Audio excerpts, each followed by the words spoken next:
Assalamualaikum teman-teman, Bapak Ibu Guru dan sahabat semua. Ketemu lagi dengan channel saya, Bu Eri. Di video kali ini saya akan membahas tentang penilaian kurikulum 2013 berdasarkan panduan penilaian untuk sekolah dasar. Ada 3 macam penilaian kurikulum 2013 yang harus dilakukan oleh Bapak Ibu Guru. Yang pertama adalah penilaian sikap, baik sikap spiritual yaitu KI1 maupun sikap sosial yaitu KI2. Yang kedua adalah penilaian pengetahuan yaitu KI3 dan yang ketiga adalah penilaian keterampilan yaitu KI4. Bagaimana cara penilaian sikap spiritual KI1 dan sikap sosial KI2? Penilaian sikap itu terdiri atas penilaian utama dan penilaian penunjang. Penilaian utama diperoleh dari hasil observasi harian. Siapakah yang melakukan observasi?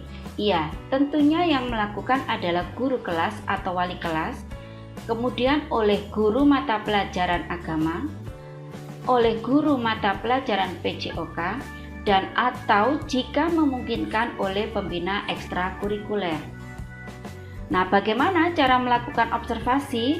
Bisa melalui wawancara langsung dengan peserta didik, bisa melalui atau dengan catatan anekdot maupun catatan kejadian tertentu.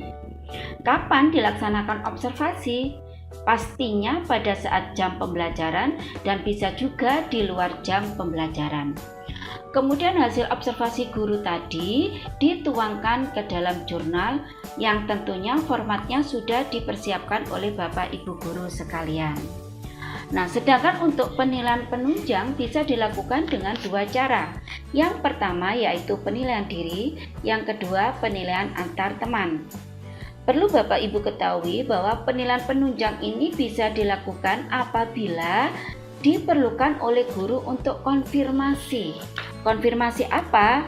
Tentunya konfirmasi nilai sikap yang telah diperoleh oleh peserta didik.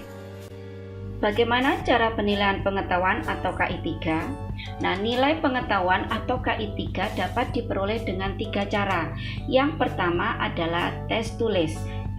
Tes tertulis adalah tes yang soal dan jawabannya secara tertulis, antara lain berupa pilihan ganda, isian, benar salah, menjodohkan, dan uraian. Yang kedua dengan cara tes lisan. Nah, tes lisan ini bisa berupa pertanyaan-pertanyaan, perintah, atau kuis yang diberikan pendidik atau guru secara lisan dan peserta didik merespon atau menjawab pertanyaan tersebut secara lisan. Yang ketiga dengan cara penugasan. Artinya pemberian tugas kepada peserta didik untuk mengukur pengetahuan dan memfasilitasi peserta didik untuk memperoleh atau meningkatkan pengetahuan.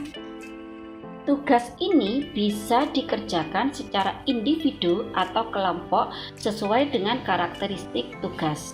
Nah, tugas tersebut juga dapat dilakukan di sekolah, di rumah, ataupun di luar sekolah. Bagaimanakah cara penilaian keterampilan atau KI4? Nilai keterampilan atau KI4 dapat diperoleh dengan 3 cara.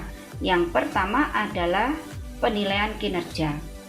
Penilaian kinerja ini adalah penilaian yang menuntut peserta didik untuk mendemonstrasikan dan mengaplikasikan pengetahuannya ke dalam berbagai macam konteks sesuai dengan kriteria yang diinginkan. Nah, pada penilaian kinerja, penekanannya ini dapat dilakukan pada proses atau produk. Penilaian kinerja yang menekankan pada produk disebut penilaian produk, misalnya poster, puisi, kerajinan, dan lain sebagainya. Sedangkan penilaian kinerja yang menekankan pada proses itu disebut penilaian praktik, misalkan memainkan alat musik, bermain peran, membaca puisi, bermain sepak bola, dan lain sebagainya. Cara yang kedua adalah dengan penilaian proyek. Nah, penilaian proyek ini merupakan kegiatan penilaian terhadap suatu tugas yang harus diselesaikan dalam periode atau waktu tertentu. Nah, tugas tersebut berupa rangkaian kegiatan mulai dari perencanaan, pengumpulan data, pengolahan data, dan akhirnya pada pelaporan. Cara yang ketiga adalah penilaian portofolio. Nah, portofolio ini merupakan kumpulan dokumen hasil penilaian, hasil penghargaan, dan karya peserta didik dalam bidang tertentu yang mencerminkan perkembangan yang reflektif integratif dalam kurun waktu tertentu.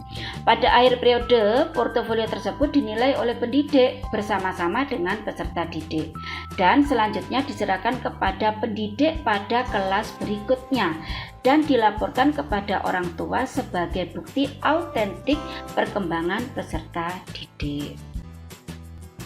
Bagaimanakah proses penilaian atau langkah-langkah menilai sikap KI 1 maupun KI 2, pengetahuan KI 3, dan keterampilan KI 4? Mulai dari perencanaan, pelaksanaan, dan pengolahan nilai. Semuanya itu akan kita bahas di video berikutnya. Semoga apa yang kita bahas di video kali ini bisa bermanfaat dan barokah. Terima kasih. Wassalamualaikum warahmatullahi wabarakatuh.